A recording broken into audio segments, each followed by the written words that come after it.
தமிழ்நாட்டில் வந்து கோமாதா கொல்லப்படுகிறது, எல்லா ஊர்களிலும் மாட்டுக்கறி பிரியாணி விற்கப்படுகிறது, இந்துக்களே பொங்கி எழுங்கள். இங்க பேச முடியுமா? ஜிகாதிகளும் மிஷினரிகளும் மதம் மாற்றுகிறார்கள், எனவே அவர்களை ஒடுக்க வேண்டும் என்றால் இங்கே மதமாற்ற தடை சட்டம் வேண்டும், வாக்களியுங்கள்.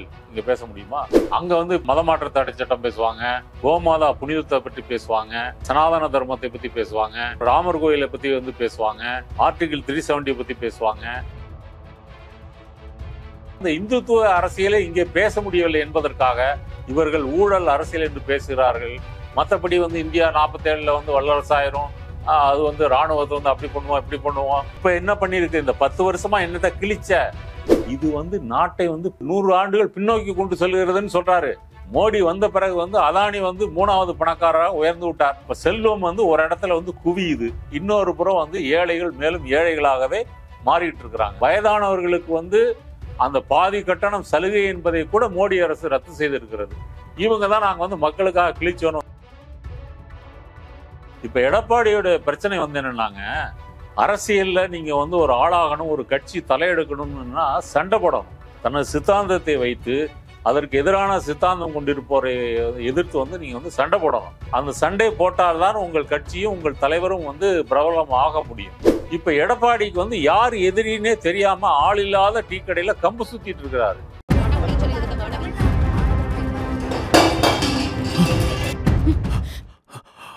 என்னாச்சுப்பா? ஒன்னும் இல்லம்மா, படி, நீ படி.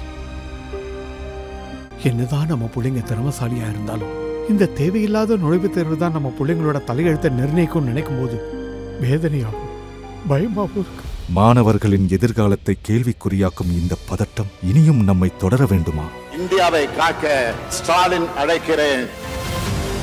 அரண் செய்தியர்களுக்கு வணக்கம். நான் மதன் நிறுவலகன். இன்றைய நமது சிறப்பு விருந்தினர் தோழர் நாதன் அவர்கள். நிறைய விஷயங்கள் நம்ம விவாதிக்க இருக்கிறோம், அவரை வரவேற்கலாம். வணக்கம் தோழர். வணக்கம். மோடி அவர்கள் இன்னைக்கு வராங்க. டி நகரில் பாண்டி பஜாரில் தான் ரோட் ஷோ நடத்துவேன் அப்படின்னு சொல்லி இப்போ அங்கே கடைகள்லாம் மூடி இருக்கிறதா சொல்கிறாங்க. சென்னையில் ரொம்ப ஒரு முக்கியமான ஒரு வர்த்தக பகுதியில் ஒரு ரோட் ஷோ அப்படின்றது ஒரு சர்ச்சையாக இருக்குது. ஏன் இங்கே தான் நடத்தணுமா, ஒரு குடியிருப்பு பகுதியில் போய் நடத்தலாமே, அல்லது வேற ஒரு பொது சாலைகள் நடத்தலாம், ஒரு வணிகம் நடக்கக்கூடிய ஒரு பகுதிகளில் இப்படி ஒன்று செஞ்சிங்கன்னா அங்கே வணிகர்கள்லாம் வந்து பாதிக்கப்படுவாங்க. அதுலேயும் உகாதி நாள் வேற, பொதுமக்கள் நிறைய பேர் துணி எடுக்க வருவாங்க, எல்லாமே பாதிக்கும்ல, ஏன் அப்படி செய்கிறாங்க, இதில் என்ன அரசியல் இருக்குதுன்னு ஒரு கேள்வி வருது. அதாவதுங்க, நம்ம தமிழகத்தை பொறுத்த வரைக்கும் வந்து திராவிட இயக்கம் வந்து மேடை பேச்சுகளின் மூலமாக தான் மக்களை வந்து அரசியல் படுத்தியது. அப்புறம் வந்து மாநாடுலாம் நடந்துச்சுன்னா அந்த காலத்தில் வந்து திமுகவுக்கு வந்து மாநாட்டுக்கு நீங்கள் வந்து நுழைவு கட்டணம் கொடுத்துட்டு தான் நீங்கள் உள்ளே போய் பேச்சு கேட்க முடியும். அப்படியெல்லாம் நடந்தது ஒரு காலம். அப்புறம் பேரணிலாம் நடந்ததுன்னா விடிய விடிய நடக்கும். மேடையில் தலைவர்கள் இருந்து பார்ப்பாங்க, ஒரு ஜங்ஷனில் ஊர்வலம் பாட்டு போயிட்டே வந்து இருக்கும். இப்போ பாரதிய ஜனதா வந்து வட இந்தியாவில் வந்து அறிமுகப்படுத்தி இருக்கிற இந்த ஷோ ஆஃப் ஸ்ட்ரென்த் அப்படின்னு சொல்லுவாங்க. இந்த ரோட் ஷோ அப்படின்றது வந்து ஆட்களை எல்லாம் திரட்டி கொண்டு வந்து அவங்களுக்கு பிஜேபி யூனிஃபார்ம் கொடுத்து தாமரை முழக்கட்டைகள் கொடுத்து முழக்கங்கள் போட்டு எல்லாம் அவங்க முழக்கங்கள் தான் போட்டுட்டு மோடி வந்து அப்படியே கையை செஞ்சுட்டு வந்து போவார். இது பார்க்கும்போது வந்து ஒரு பெரிய இந்த கட்சிக்கு செல்வாக்கு இருப்பது போலவும், அப்படியே தேர்தல் களை கட்டி எல்லாரும் தாமரைக்காக ஓட்டு போடுவது போலவும் ஒரு பிம்பத்தை ஏற்படுத்துவதற்கு தான் இதே அந்த வட இந்திய கலாச்சாரத்தை, குறிப்பாக பாரதிய ஜனதாவின் இந்த ஒரு பாசிச வடிவத்தை இங்கேயும் வந்து கொண்டு வராங்க. பாசிச வடிவம்னு சொல்றதா, ஒரு தேர்தல் பிரச்சாரத்தில் இது ஒரு வடிவம் தானே? இல்லை, தேர்தல் பிரச்சாரத்தில் ஒரு வடிவம் தாங்க. இதில் என்ன ரிசல்ட் வந்து என்னன்னு கேட்குறேன். நீங்கள் மக்கள்கிட்ட எதுவும் அரசியல் பேச போகிறாரா, ஏதாவது பேச போகிறாரா? எங்கள் தலைவரை நாங்கள் பார்க்க வரோம். தலைவரை பார்க்கறது நீங்கள் தான் தினசரி எல்லா டிவி மெயின் ஸ்ட்ரீம் மீடியா சேனலையும் ஓப்பன் பண்ணீங்கன்னா மோடி தானே வராரு. அது டிவியில், இது நேரில். ஆமாம், நேரில் பார்க்குறதுனா கூட வந்து நீங்கள் வந்து அவங்க ஆட்களை திரட்டி கொண்டு வந்தானே வந்து பார்க்க வைக்கிறாங்க. ஏன் நீங்கள் ஒரு அரங்கத்தில் வந்து அல்லது ஒரு பொது இடத்துல வந்து மேடை போட்டு அங்கே உட்கார வச்சு அப்படி நடத்துகிறாங்கல்ல, அப்படி பண்ண வேண்டியதானே. இது வந்து அங்கே இருக்கிற வணிகர்களுக்கு பொதுமக்களுக்கு இடையூறு ஏற்படுத்துவது தான் இதில் முதன்மையான நோக்கம். இந்த ரோட் ஷோ வந்து ராஜ்நாத் நடத்துறாரு, அப்புறம் ஜேபி நட்டா அவர் வரும்போது நடத்துறாரு. இதெல்லாம் நடத்தி வந்து யாரும் பொதுமக்கள் அதில் பங்கேற்கிறது இல்லை. தேனியில் கூட அமித்ஷா வரதா இருந்தது, கேன்சல் ஆயிடுச்சுன்னு சொல்றாங்களே. ஆமாம், அமித்ஷா வந்து வராத காரணம் வந்து இங்கே வட இந்தியாவில் வந்து அவங்க போட்ட அந்த 400-370 கணக்கு வந்து தப்பி போகுது, அதை ஏதாவது சரி பண்ண முடியுமா அப்படின்னு தான் அவருக்கு வந்து தேர்தல் ஜுரம் வந்து குளிர் ஜுரம்னு சொல்லி வந்து இங்கே பத்திரிகைகளுக்கு செய்தி வந்து அவர் வந்து வரல. இப்போ இவங்க வந்து ரோட் ஷோ நடத்துகிறாங்க. இப்போ இவங்க நடத்துகிற கூட்டங்கள்ல எல்லாம் வந்து காலி நாற்காலிகள் தான். ஜேபி நட்டாவோ, ராஜ்நாத் சிங்கோ, அப்புறம் ஸ்மிருதி இரானியோ, அப்போ அனுராக் சிங் தாக்கூரோ இவர்கள்லாம் வந்து வந்திருக்கிறாங்க. இப்போ இவங்கெல்லாம் வட இந்தியாவில் பிஜேபி ஆளுகின்ற மாநிலங்களில் இவங்கெல்லாம் வந்து ஒரு ஸ்டார் ஸ்பீக்கர்ஸ், ஒரு பிஜேபியில் முக்கியமான ஆளுமைகள், நட்சத்திர பேச்சாளர், சரியான வார்த்தை நட்சத்திர பேச்சாளர்கள். அந்த நட்சத்திரங்கள்லாம் இங்கே வந்த உடனே ஒளி இழந்து அப்படியே இருண்டு போயிடுது. அப்போ இந்த காலி நாற்காலிகளை பார்த்து பேச வேண்டியிருக்கிறது. முக்கியமான என்ன காரணம்னு கேட்டிங்கன்னா, இல்லை இந்த காலி நாற்காலி இவங்க தான் ஆட்களை கூப்பிட்டு வராங்க. இவங்களுக்கு ஒரு கணக்கு தெரியும்ல. இப்போ எல்லா கட்சியும் காசு கொடுத்து தான் கூப்பிட்டு வராங்க, தெரியுது. அது காசு கொடுத்து கூப்பிட்டு வராங்க. டெம்போ டிராவலரில், டாடா ஏஸ்ல எல்லாம் தான் வராங்க, பார்க்குறோம். ஸ்கூல்ல இருந்து கூப்பிட்டு வராங்க, வேலை செய்கிற இடங்களுக்கு கோயம்புத்தூர்லோட கூப்பிட்டு வந்தாங்க, பார்க்குறோம். பஸ்ஸில், ஸ்கூல் பஸ்ஸு, காலேஜ் பஸ்லாம் கூட வந்தது. ஒரு கணக்கு இருக்குல்ல, இவ்வளோ காலிச்சேர் வருதுன்னா அப்புறம் என்ன காரணம்? கூட்டிகிட்டு வந்தவங்களே உட்கார வச்சாங்கன்னா எதுக்கு நம்ம வந்திருக்கிறோன்னு ஒரு பர்பஸ் அவங்களுக்கு இருக்கணும். அவங்க இந்தியில் பேசுகிறாங்க. நீங்கள் பாரதிய ஜனதா வந்து தமிழகத்தில் வந்து இந்தியில் வந்து தேர்தல் பிரச்சாரம் மற்றும் பொது பிரச்சாரத்தை வந்து பேசுகின்ற பழக்கத்தை வந்து ஆரம்பித்து வச்சிருக்கு. அதுக்கு முன்னாடி நீங்கள் காங்கிரஸ் தலைவர்கள்லாம் வந்தாருன்னா, நீங்கள் இப்போ இங்கே சென்னையில் கொல்லப்பட்ட வந்து ராஜீவ்காந்திலாம் வராருன்னு வச்சுங்க தமிழ்நாட்டுக்கு, ஆங்கிலத்தில் பேசுவார், மூப்பனார் மொழிபெயர்ப்பார். அப்போ காங்கிரஸ் தலைவர்கள் யார் வந்தாலும் வந்து ஆங்கிலத்தில் தான் பேசுவாங்க. இப்போ இவங்களுக்கு வந்து காரணம் வந்து இந்த இந்தி திணிப்பு இருக்கு இல்லையா, அந்த இந்தி திணிப்பு வந்து ஒரு காரணம். அப்படி அந்த மக்கள் ஃப்ளூயண்டா பேசுறதுக்கு எனக்கு இங்கிலீஷை விட இந்தி நல்லா இருக்குது. சரிங்க, இப்போ ஆங்கிலம் பேச தெரிந்த பேச்சாளர்கள் வரும்போது கூட இந்தியில தானே பேசுறாங்க, யாராக இருந்தாலும். அப்போ இப்போ மோடி வந்து வெளிநாடுகள்லாம் போகும்போது டெலிபிராம்டர் அது இதெல்லாம் வச்சுக்கிட்டு இங்கிலீஷ்ல ஏதோ பேசுறாருல. இயல்பா பேச முடியலைங்க. அதுக்கு நம்ம என்ன, அப்ப நம்ம இயல்பா கேட்க முடியலன்றது மக்களுடைய பிரச்சனை. இப்ப இதனால என்ன ஆகுதுன்னா, மக்கள் வந்து இந்தியில பேச ஆரம்பிச்சுன்னு, சரி கூட்டத்துக்கு வந்தா கணக்கு காமிச்சிட்டா கிளம்புறோம், ஜோலி முடிஞ்சதுன்னு சொல்லி கிளம்பி போறாங்க. ரெண்டாவது, பொதுமக்களை இவர்கள் வந்து காசு கொடுத்து அழைத்து வராமல் திரட்ட முடியவில்லை. ஏன் திரட்ட முடியலைன்னா, இந்தி பெல்ட்டில் இவங்க பேசிக்கொண்டிருந்த இந்துத்துவ பிரச்சாரம் வந்து இங்கே செய்ய முடியவில்லை. அங்க வந்து பார்த்தீங்கன்னா மதமாற்ற தடை சட்டம் பேசுவாங்க, கோமாதா புனிதத்தை பற்றி பேசுவாங்க, அப்புறம் வந்து பார்த்தீங்கன்னா சனாதன தர்மத்தை பற்றி பேசுவாங்க, அப்புறம் ராமர் கோயிலை பற்றி வந்து பேசுவாங்க, ஆர்டிகிள் 370 பற்றி பேசுவாங்க, இன்னும் எண்ணற்ற காமன் சிவில் கோடு அதை பற்றி வந்து பேசுவாங்க. நட்டா வந்திருந்தாரு, நாங்க என்னென்ன விஷயம் தமிழ்நாட்டுக்கு செஞ்சிருக்கிறோம் இதெல்லாம் வந்து ஒன்லைனா பேசிட்டு போறாங்க. இங்க கூட வந்து பாத்தீங்கன்னா உதயநிதி சனாதன தர்மத்தை இழிவுபடுத்தி விட்டார் அப்படியே ஒன்லைன்ல பேசிட்டு போறாங்களே தவிர, இங்கே தமிழ்நாட்டில் வந்து கோமாதா கொல்லப்படுகிறது, எல்லா ஊர்களிலும் மாட்டுக்கறி பிரியாணி விற்கப்படுகிறது, இந்துக்களே பொங்கி எழுங்கள், இங்க பேச முடியுமா? தமிழ்நாட்டில் வந்து இங்கே வந்து ஜிகாதிகளும் மிஷினரிகளும் மதம் மாற்றுகிறார்கள், எனவே அவர்களை ஒடுக்க வேண்டும் என்றால் இங்கே மதமாற்ற தடை சட்ட வேண்டும், வாக்களியுங்கள், பேசுவாங்களா? இங்கே தமிழ்நாட்டில் வந்து இந்து முஸ்லீம், அப்புறம் வந்து இந்து கிறிஸ்டின், முஸ்லீம் கிறிஸ்டின், அப்புறம் வந்து பல ஜாதிகள் சாதிகளுக்குள்ளே திருமணம், நம்ம கலாச்சாரம் என்ன ஆறுது, சனாதன தர்மம் என்ன ஆறுது, இந்த காதல் திருமணத்தை ஒழிக்க வேண்டும் அப்படின்னு சொல்லி லவ் ஜிகாத்து, இதை பற்றி இங்கே பேச முடியுமா? அல்லது ராமர் கோயில் அங்கே வந்து பிரம்மாண்டமாக கட்டியிருக்கிறோம், அந்த கோயிலை வந்து இங்கே கும்பிடுவதற்கு ஒரு திமுக அமைச்சராவது வந்தாரா? ஸ்டாலின் வந்தாரா? உதயநிதி வந்தாரா? அல்லது டிஆர் பாலு போனாரா? மற்ற அமைச்சர்கள் போனாங்களா? ஒருத்தர் கூட போக முடியலையே.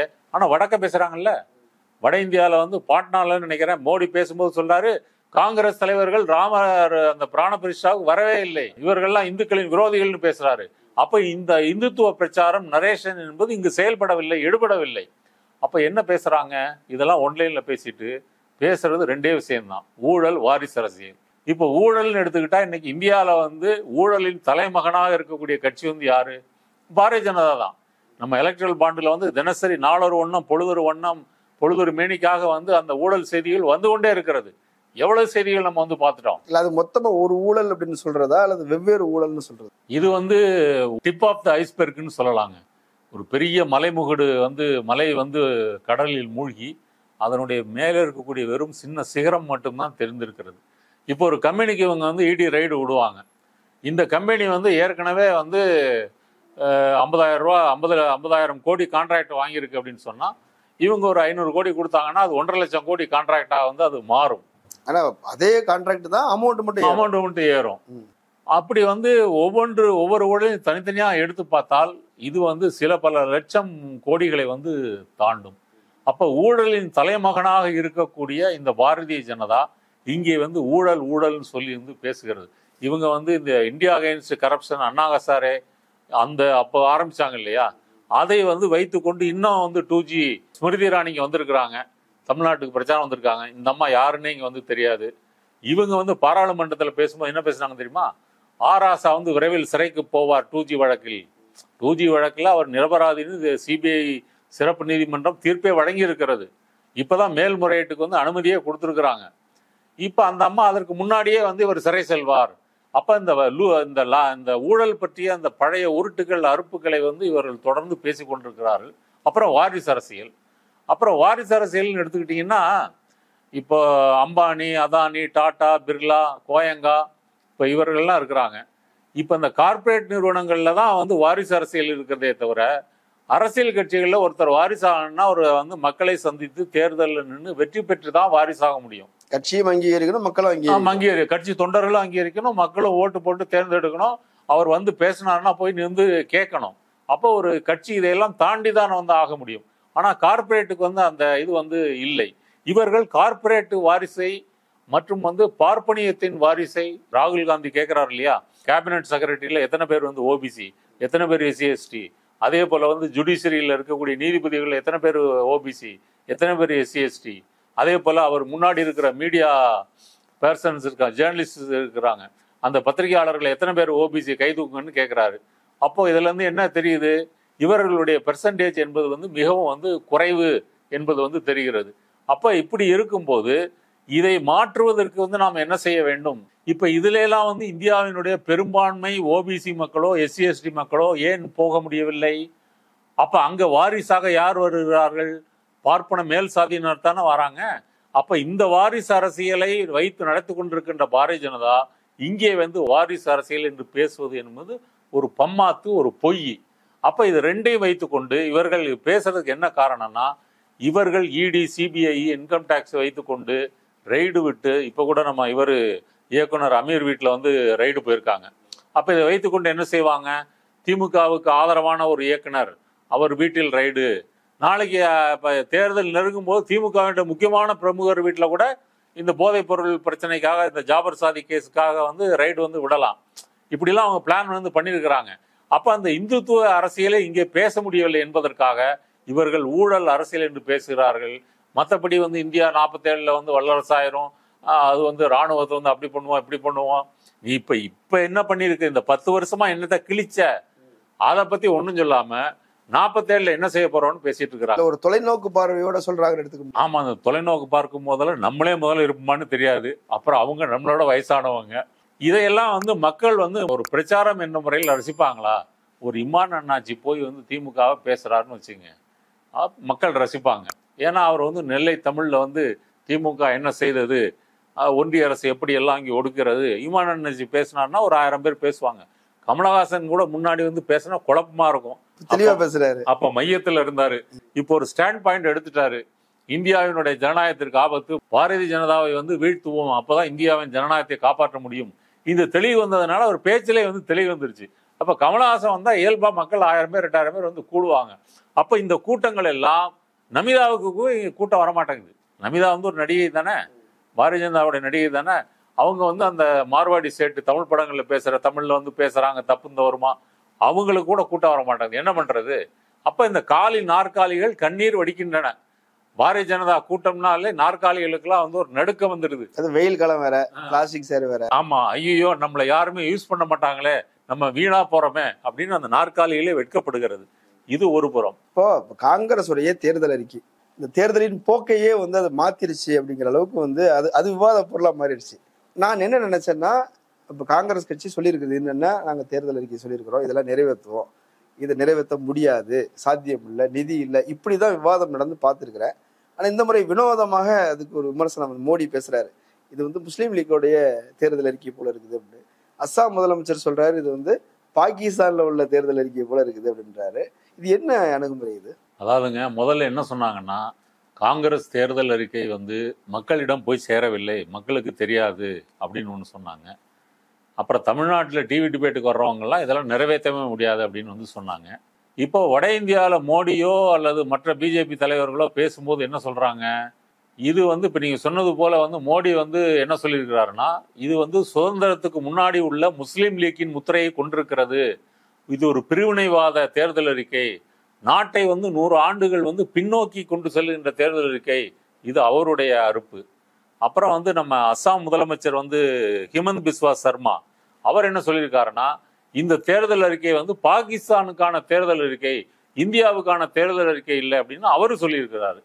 அப்போ நீங்க சொன்னது போல வந்து இதெல்லாம் நிறைவேற்றுவதற்கு பணம் வேணும். காங்கிரஸ் தேர்தல் அறிக்கை என்ன சொல்லியிருக்கிறாங்க, முதல்ல வந்து ரிசர்வேஷன் வந்து 50% வந்து அதிகமாவதற்காக சட்ட திருத்தம் செய்வோம்னு சொல்லியிருக்காங்க.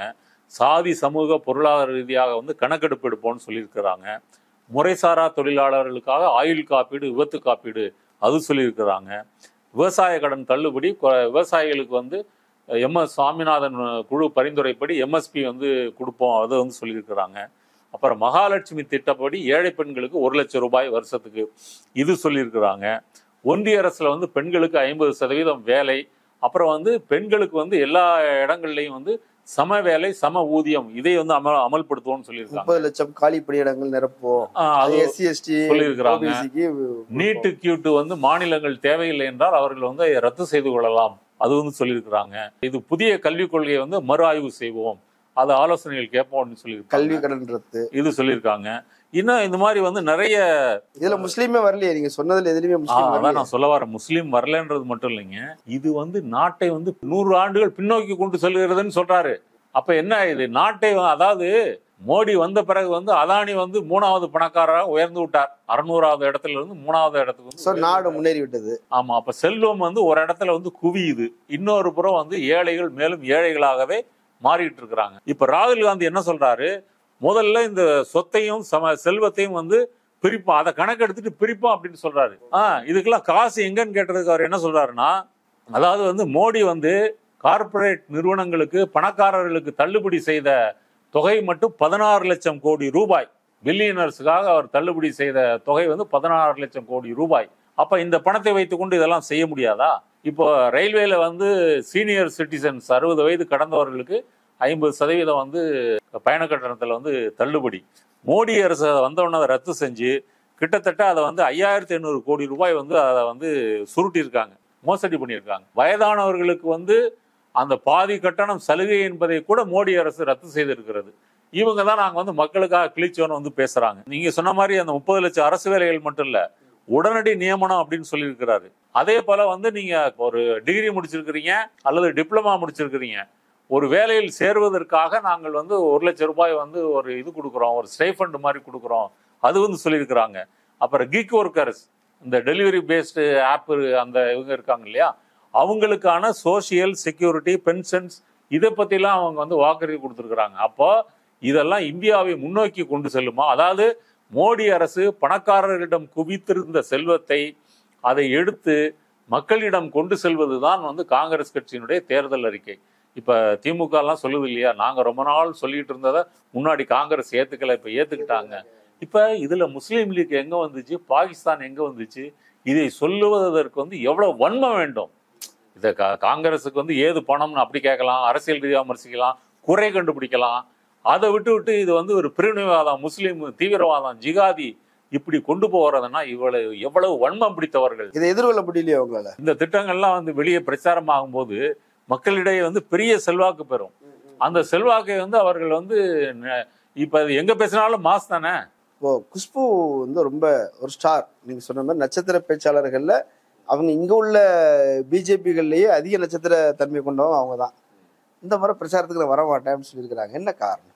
பிஜேபிக்கு வந்த உடனே 2019 அவங்களுக்கு வந்து ஏதோ விபத்து ஏற்பட்டு முதுகு தண்டு இடத்துல ஏதோ காயம் ஏற்பட்டிருக்குது, அதுக்கு ட்ரீட்மெண்ட்ல இருக்காங்களாம். ஆனா 2021 எந்த தொகுதியில போட்டிட்டாங்க?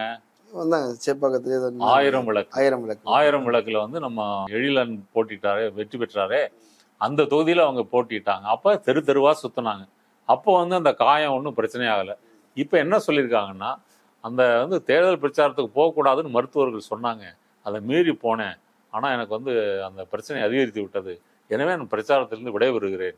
என்ன பிரச்சனைனா, காயமெல்லாம் பெரிய பிரச்சனை இல்லை, அதெல்லாம் வந்து இவங்களுக்கு கிடைக்காத ட்ரீட்மெண்ட்டா? இவங்க வந்து போன இடங்கள்ல எல்லாம் மக்கள் கேள்வி கேட்குறாங்க, வெயிலில் சுத்தணும், இவங்களுக்கு சீட்டு கொடுக்கல, இப்போ விஜயதாரணி கூட சீட்டு கொடுக்கல, அவங்க அங்கே ரூம் போட்டு அழுதுட்டு இருக்காங்க. இதெல்லாம் சேர்ந்து கொண்டு அவர்கள் அந்த இதுல வந்து அந்த பிரச்சாரத்துல இருந்து தரக்கூடிய பங்கு எதுவுமே தரல, இவங்க ஜெயிக்கவும் போறது இல்லைங்கிற மாதிரி தோணிருச்சு. அதனால எதுக்கு நம்ம வெயில சுத்தணும் அப்படின்னு சொல்லி அவங்க போயிட்டாங்க. இப்ப மற்ற எல்லாருமே வந்து போட்டியிடுறவர்கள் எல்லாருமே வந்து வேற வழி இல்லாம தள்ளப்பட்டவர்கள் தான். அண்ணாமலைக்கு கூட நீங்க வந்து கோவையில வந்து போட்டியிடுவதற்கு விருப்பம்னு நினைக்கிறீங்க? தமிழிசை வந்தா நான் வரேன் அப்படி வந்திருக்கிறாரு. அவரு முதல்ல என்ன சொன்னாருன்னா, நான் எல்லா தமிழ்நாடு முழுக்க சுற்றுப்பிரயாணம் செய்ய வேண்டியிருப்பதால் நான் வந்து போட்டியிடுவதாக இல்லை. ஆனா அங்க வந்து பாரதிய ஜனதா இந்த மாதிரி ஸ்டார் கேண்டிடேட்ஸ் போட்டாதான் ஏதாவது ஒரு 5 ஓட்டு வந்து விழும், அப்படியே எல்லாம் வம்படியா நில்லுங்கன்னு சொல்லி தமிழிசை இவரு அப்படின்னு சொல்லி நிக்க வச்சுட்டாங்க. இப்ப அவர்கள் வந்து வடக்கிருந்து வரக்கூடிய தலைவர்கள் பிரச்சாரமும் ஈடுபடவில்லை. சரி, இவங்க என்ன பிரச்சாரம் பண்றாங்க? இவங்களும் அதே திமுகவை தான் வந்து பேசுகிறார்கள். இது ரெண்டு சேர்ந்து பேக் ஃபயரா என்ன ஆகுது? மோடி பிஜேபி எதிர்ப்பு அலையை வந்து ஊக்குவிக்கிறது. இந்த ஊக்குவிக்கிற அலையில இடையில ஒரு கேரக்டர் வருது. அவர் யாரு? அவர் தான் எடப்பாடி. நீங்க இப்படி சொல்றீங்க, ஆனா வந்து கிரவுண்டில் என்ன சொல்றாங்க? நீங்க சோசியல் மீடியாவை பாக்குறது, மெயின் ஸ்ட்ரீம் மீடியாவை பாக்குறது, இதுல பிஜேபி வர்சஸ் டிஎம்கே இப்படி விவாதங்கள் போயிட்டு இருக்குது. கிரவுண்ட்ல போய் பார்த்தோம்னா அங்க கிரவுண்ட்ல பிஜேபி சார்பாக வேலை செய்யறதுக்கு ஆட்களே வரல. ஏடிஎம்கே காரங்க தான் வராங்க, ஏடிஎம்கே தேமுதிக காரங்க கூட வராங்க, வேலை செய்யறாங்க, திமுக காரங்க வேலை செய்யறாங்க. கிரவுண்ட்ல பிஜேபியை காணும்னு சொல்றாங்க. அது வந்து உண்மைதாங்க. பிஜேபி கூட இப்ப கோவையில கூட வெளியிடங்களிலிருந்து ஆட்களை வரவழைத்து இறக்கி தான் வந்து வேலை செய்யறதா வந்து சொல்றாங்க. இப்ப நயினார் நாகேந்திரன் வந்து 4 கோடி ரூபாய் பிடிபட்டது. அந்த செய்தியிலே பாத்தீங்கன்னா, எனக்கு வேண்டாத ஆட்கள் யாரோ தகவல் கொடுத்து மாட்டி விட்டார்கள் அப்படின்ற மாதிரி தகவல் வந்து. யார் அந்த வேண்டாத ஆள் வந்து அநேகமா அண்ணாமலை வார் ரூமா தான் இருக்கும். அண்ணாமலையினுடைய மன ஓட்டம் என்னவா இருக்குன்னா, தமிழ்நாட்டில் நான் வெற்றி பெற்றால் மற்றவர்கள் வெற்றி பெறுவது பிரச்சனை இல்லை, நானே வெற்றி பெறுவது கேள்விக்குறியானால் மற்றவர்கள் வெற்றி பெற்றால் அது எனக்கு பிரச்சனை, ஒரு ஈகோ பிரச்சனை வந்துடும். அதனால அண்ணாமலையே கூட இது வந்து ஆள் வைத்து இது செய்திருக்கலாம். ஏன்னா கரெக்டா வந்து எக்மோர்ல இருந்து கிளம்புது, எந்த கம்பார்ட்மெண்ட்ல உட்கார்ந்து இருக்கிறாங்க, கோச் நம்பர் சீட் நம்பர் வரைக்கும் எக்மோர்ல இருந்து கிளம்பி வேற யாருக்கும் தெரிஞ்சிருக்க வாய்ப்பே இல்லை. இப்ப கூட இதெல்லாம் வந்து பிடிச்சிருக்காங்க, இதெல்லாம் வந்து கேஸ் எல்லாம் அவங்க ஏதோ சமாளிச்சிருவாங்க. வாக்குமூலம் கொடுத்துட்டாங்க, வாக்குமூலம் கொடுத்த பிறகு எப்படி பண்ண முடியும்? அதெல்லாம் சரி பண்ணிடுவாங்கன்னா இல்ல இடி வரைக்கும் வந்துருச்சுன்னு சொல்றாங்க, அமலாக்கத்துறை வந்து விசாரிக்குதுன்னு சொல்றாங்களே. இல்ல அதெல்லாம் வருவாங்க. அவதான் வாஷிங் மிஷின் இருக்க. இப்ப நயினார் நாகேந்திரன் அவங்க சொந்த கேண்டிடேட்டு. இப்ப நம்மளுடைய கோரிக்கை என்னன்னா, நயினார் நாகேந்திரனுக்கு வந்து 4 கோடி ரூபாய்னா மற்ற வேட்பாளர்களுக்கு எத்தனை கோடி வந்து போகும்? தமிழ்நாட்டில் வந்து பாத்தீங்கன்னா தினசரி 40-50 இடங்கள்ல வந்து இந்தியா கூட்டணி வேட்பாளர்கள் சார்ந்த பிரமுகர்கள், அந்த மாதிரி அவங்களுக்கு ஆதரவான தொழிலதிபர்கள் இவங்க வீட்டுல வந்து ரெய்டு வந்து நடக்குது. பணம் இருக்குதான்னு சொல்லி சோதனை பண்றாங்க. கனிமொழி வாகனத்தை 2-3 முறை சோதனை பண்ணிருக்காங்க. ஆமா, சோதனை பண்றாங்க. ஆனா இவர்கள் இப்ப நயினார் நாகேந்திரன் பிடிபட்ட பிறகு இவர்கள் இதெல்லாம் சோதனை பண்ணணும். அண்ணாமலை வீட்டை சோதனை பண்ணணும், அமர் பிரசாத் ரெட்டி சோதனை பண்ணணும். இப்ப நீங்க டி நகர்ல இன்னைக்கு மோடி வந்து ரோட் ஷோ போறாரு. இந்த டி நகர் தொழிலதிபர்களை மிரட்டி தொகை வாங்கினதாக வந்து இன்னொரு பிஜேபி காரர் தம்பி திருச்சி சூர்யாவே வந்து பல பேட்டிகள்ல சொல்லியிருக்கிறாரு. அப்ப இவர்களை வந்து விட்டு இந்தியா கூட்டணி வேட்பாளர்களை வந்து எப்படியாவது ஒரு பிடியில சிக்க வைக்க வேண்டும் அப்படி என்பதற்காக வருமான வரித்துறை தீவிரமாக வேலை செய்து கொண்டிருக்கிறது. இன்னொரு புறம் என்ன செய்யறாங்க, இந்த பறக்கும்படை தேர்தல் கண்காணிப்பு குழுனா இவர்கள் வந்து வரம்பை மீறி செலவு செய்கிறார்கள் என்பதற்காக ஒவ்வொரு இடத்துல பின்னாடி போய் கணக்கு எழுதுறான். இங்க வந்து 10 லட்சம் செலவு பண்ணிட்டா, இங்க 20 லட்சம். அப்ப வந்து மொத்தத்துல இவர்கள் வந்து நாளைக்கு வந்து இது எதுக்கு சொல்ல வரேன்னாங்க, இப்ப மார்ச் 31ஆம் தேதி வந்து இந்தியா கூட்டணி தலைவர்கள் வந்து அரவிந்த் கெஜ்ரிவால் கைதை எதிர்த்து வந்து டெல்லியில வந்து ஒரு பெரிய ஆர்ப்பாட்டம் நடத்தினாங்க. அப்ப ராகுல் காந்தி முக்கியமான ஒரு விஷயம் பேசினாரு. இந்த தேர்தல் வந்து பாரதிய ஜனதா வந்து ஒரு மேட்ச் பிக்சிங் தேர்தல் போல நடத்த நினைக்கிறது. மேட்ச் பிக்சிங்னா முன்னாடியே முடிவை வந்து தீர்மானித்து விட்டார்கள். அது போன்ற ஒரு சூழலை நாடு முழுவதும் உருவாக்கி கொண்டிருக்கிறார்கள். இப்ப திரிணாமுல் காங்கிரஸை சேர்ந்த 11 எம்பிக்கள் நேற்று டெல்லி தலைமை தேர்தல் ஆணையம் அலுவலகத்திற்கு முன்னாடி ஆர்ப்பாட்டம். ஏன் ஆர்ப்பாட்டம்னா, வெஸ்ட் பெங்கால்ல இந்த சிபிஐயோ இன்கம் டேக்ஸோ இடியோ டெய்லி ஒரு ஊருக்கு ஒருத்தர் வீட்டுக்கு, திரிணாமுல் காங்கிரஸ் பிரமுகர் வீட்டுக்கு போயிட்டே இருக்கிறாங்க, தொந்தரவு பண்ணிட்டே இருக்கிறாங்க. அப்ப அங்க வந்து கிட்டத்தட்ட ஒரு ஸ்ட்ரீட் ஃபைட் மாதிரி நடந்துட்டு இருக்கு. அவங்க வந்து அங்க போராட்டம் பண்றாங்க. அப்ப இந்த வேலைகளை வந்து பாரதிய ஜனதா செய்கிறது. அதாவது களத்தில் ஆதரவு இல்லை. தமிழ்நாட்டில் எப்படி திமுக ஜெயிக்க போகுது? அப்ப இந்த மாதிரியான ஒரு வேலைகளின் மூலமாக இவர்களுக்கு நெருக்கடி கொடுக்க முடியுமா? அதனாலதான் இன்னைக்கு அமீர் வீட்டுல ரெய்டு. இது தொடர்ந்து நடக்கும். எடப்பாடி பத்தி சொன்னீங்க இல்லையா, ஏடிஎம்கேக்கு இந்த தேர்தல் வந்து ஒரு வாழ்வா சாவாங்கிற மாதிரி தான் அவங்களுக்கு வந்து இப்ப யாருமே முதல் இடத்தை நோக்கி போட்டி போடுற மாதிரி தெரியல. முதலிடம் திமுக கூட்டணி அப்படிங்கிற மாதிரி ஆயிடுச்சு. அதை ஓரமாக வைங்க. 2வது இடம் யாரு, 3வது இடம், 4வது இடம், இதுதான் போட்டி. இதில் யார் 3வது வரப்போறா, யார் 4வது வரப்போறா? சீமானுக்கு ஏற்கனவே சின்ன கண்ணெல்லாம் தூக்கி அவரை பின்னாடி பார்ப்போம். ஆமா ஒதுக்கி கூட வச்சிருக்கிறாங்க. இப்போ இந்த 2வது இடத்துக்கான சண்டை இருக்குல்ல, ரொம்ப உக்கிரமா இருக்குது. நான் எந்த தேர்தலையும் இதை பார்த்தது இல்லை. முதல் இடத்துக்கு தான் சண்டை போடுவாங்க, 2வது இடத்துக்கு போட்டு அடிச்சுட்டு இருக்கிறாங்க. என்ன காரணம்? இப்போ இந்த லெசரவிலுக்கு ஓட்டு போடலாம்னு சொல்லுவாங்க இல்லையா, அது போல வந்து இருக்கிறதுலயே ரொம்ப சுமாரான ஒரு மோசமான சுமார் யாரு, அவங்களுக்கு ஓட்டு போடுவோன்றது அந்த 2வது 3வது இடம். இப்ப எடப்பாடியோட பிரச்சனை வந்து என்னன்னாங்க, அரசியல்ல நீங்க வந்து ஒரு ஆளாகணும், ஒரு கட்சி தலையெடுக்கணும்னா சண்டை போடணும். தனது சித்தாந்தத்தை வைத்து அதற்கு எதிரான சித்தாந்தம் கொண்டிருப்போரை எதிர்த்து வந்து நீங்க வந்து சண்டை போடணும். அந்த சண்டை போட்டால்தான் உங்கள் கட்சியும் உங்கள் தலைவரும் வந்து பிரபலம் ஆக முடியும். இப்ப எடப்பாடிக்கு வந்து யார் எதிரினே தெரியாம ஆள் இல்லாத டீ கடையில கம்பு சுத்திட்டு இருக்கிறாரு. அவர் டீ சுத்தல, கம்பு சுத்திட்டு இருக்கிறாரு. இந்த தேர்தல் வந்து பாராளுமன்ற தேர்தல். 10 ஆண்டு வந்து மோடி பாரதிய ஜனதா ஆட்சிக்கு பிறகு இங்கே வந்து ஜனநாயகம் கேள்விக்குறியா இருக்கிறது, பாசிச அபாயம் வந்து விட்டது. அப்ப பாசிசத்தின் பிடியிலிருந்து காப்பதற்கு ஸ்டாலின் அழைக்கிறேன்னு திமுக பிரச்சாரம் செய்கிறது. இவர் என்ன பிரச்சாரம் பண்றாரு? திமுகவினுடைய இந்த 2 ஆண்டு கால ஆட்சியில் உள்ள ஓட்டைகளை வந்து இவர் பிரச்சாரம் பண்றாரு. நியாயமாக அதிமுகவுக்கு எடப்பாடிக்கும் ஓட்டு வரணும்னா எடப்பாடி என்ன பிரச்சாரம் பண்ணணும்? திமுகவை விட நாங்கள் மிக கடுமையாக ஒன்றிய அரசை நாங்கள் எதிர்ப்போம். இந்த ஒன்றிய அரசு மாநில சொல்றாங்க எங்களுக்கு ஓட்டு போடுங்க, நாங்க இப்ப எதிர்க்கிறோம்னு சொல்றாங்க. இல்ல அப்படி சொல்லல. இவன் நீங்க டெய்லி இன்னைக்கு தினமலர்ல வந்திருக்கு, மற்ற பத்திரிகை எல்லாம் பாருங்க. இப்ப பேச வேண்டிய அவசியம் என்ன வந்தது? இல்ல அவங்க நான் சொல்ல வர பாயிண்ட் என்னன்னாங்க, நீங்க திமுகவை திட்டுறதுனால ஒருத்தர் உங்களை கண்டுக்க மாட்டான். இப்ப திமுக வந்து யாரை வந்து இப்ப இந்தியாவை காப்போன்றதுக்கு என்ன அர்த்தம்? இப்ப இந்தியாவை பாரதிய ஜனதா கபலீகரம் செய்து விட்டது, எல்லா துறைகளையும் வந்து கபலீகரம் செய்து விட்டது. அப்ப அதை மீட்பதற்கு இந்த தேர்தல் வந்து ஒரு வாழ்வாசாவா தேர்தல். எனவே இந்தியா கூட்டணி வெற்றி பெறுவதற்கு, இந்தியாவை காப்பாற்றுவதற்கு வாக்களியுங்கள். இப்ப இவங்க பாரதிய ஜனதாவை அப்படி எதிர்க்கிறார்களா? பாரதிய ஜனதா இவங்க 10 வருஷமா வந்து சிஏ ஓட்டு போட்டாங்க, விவசாயிகள் அந்த வேளாண் மசோதாக்களுக்கு ஆதரிச்சு ஓட்டு போட்டாங்க, ஆர்டிகிள் 370 ஓட்டு போட்டாங்க. அதெல்லாம் விட்டுருங்க, விட முடியாது. அதுக்கு மன்னிப்பு கேட்கணும். மன்னிப்பு கேட்டுட்டு இந்த ஒன்றிய அரசு இவ்வளவு பித்தலாட்டங்களை செய்து வருகிறது, இவர்களை திமுகவை விட வலிமையாக நாங்கள் எதிர்ப்போம், ஒன்றிய அரசை பாரதிய ஜனதாவை ஓட ஓட விரட்டுவோம், இப்படி பேசினால் மட்டும்தான் அதிமுகவுக்கு ஓட்டு விடும். இல்ல அவங்க என்ன சொல்றாங்க, நாங்க வந்து கூட்டணி தர்மத்தின் காரணமாக அதில் நாங்கெல்லாம் வந்து ஓட்டு போட்டோம், இப்ப வெளியே வந்துட்டோம்ல, இப்ப ஏன் விமர்சிக்க மாட்டேன்றேன்னு கேட்கும்போது கூட்டணி தர்மத்தின்படி நீங்கள் வேலை செய்ததால் அந்த கூட்டணி தர்மத்தின்படி மக்கள் உங்களுக்கு ஓட்டு போட மாட்டார்கள், வேட்டு வைப்பார்கள். எப்படி ஓட்டு போடுவாங்க? இப்ப நீங்க களத்துல வந்து சண்டை போடணுங்க. மோடி என்ன பண்ணாரு, அமித்ஷா என்ன பண்ணாரு, ராஜ்நாத் சிங் என்ன பண்ணாரு, பிஜேபி என்ன பண்ணுச்சு? இப்ப காங்கிரஸ் தேர்தல் அறிக்கையில் சொல்லியிருக்கிற இந்த கொள்கைகள்ல ஏதாவது அதிமுகவுக்கு வந்து வேறுபாடு இருக்கிறதா, உடன்பாடு இல்லாம இருக்கிறதா? அவங்க கூட என்ன சொல்றாங்க, இதெல்லாம் செய்ய முடியாது, காசு இல்ல, இப்படித்தான் பிரச்சாரம் பண்றாங்க. ஆனா மோடி வந்து என்ன சொல்றாரு, முஸ்லீம் லீக்னு சொல்றாரு. இதை அதிமுக கண்டிக்கணும். நீ எப்படி இந்த தேர்தல் அறிக்கையை முஸ்லீம் லீக்னு சொல்லுவ, எப்படி பாகிஸ்தானுக்கான தேர்தல் அறிக்கைன்னு சொல்லுவ? இப்படி சொன்னால் மட்டும்தான் எடப்பாடி அதிமுகவும் களத்துக்கு வர முடியும். பாரதிய ஜனதாவை எதிர்ப்பதில் யார் சாம்பியன் அப்படின்ற அந்த போட்டி வந்தால்தான் அதிமுகவுக்கு ஓட்டு விழுமே தவிர இல்லைன்னா வேட்டு தான் விழும். ஓகே, அப்படின்னா நாம் தமிழர் கட்சி திமுக விமர்சனம் பண்ணிட்டு இருக்குது. திமுக கருணாநிதி குடும்பம் குடிக்க வச்சாரு, இதே தானே சொல்லிட்டு இருக்கிறாங்க. அவங்களுக்கு ஓட்டு உள்ளதானே செய்யுது. அவங்களுக்கு ஓட்டு இந்த அவங்க இப்ப எடப்பாடிக்கே இதுதான் கதி அப்படின்னு சொன்னா, நாம் தமிழர் இன்னும் வந்து ரொம்ப ரொம்ப மோசமான ஒரு நிலைமையில இருக்காங்க.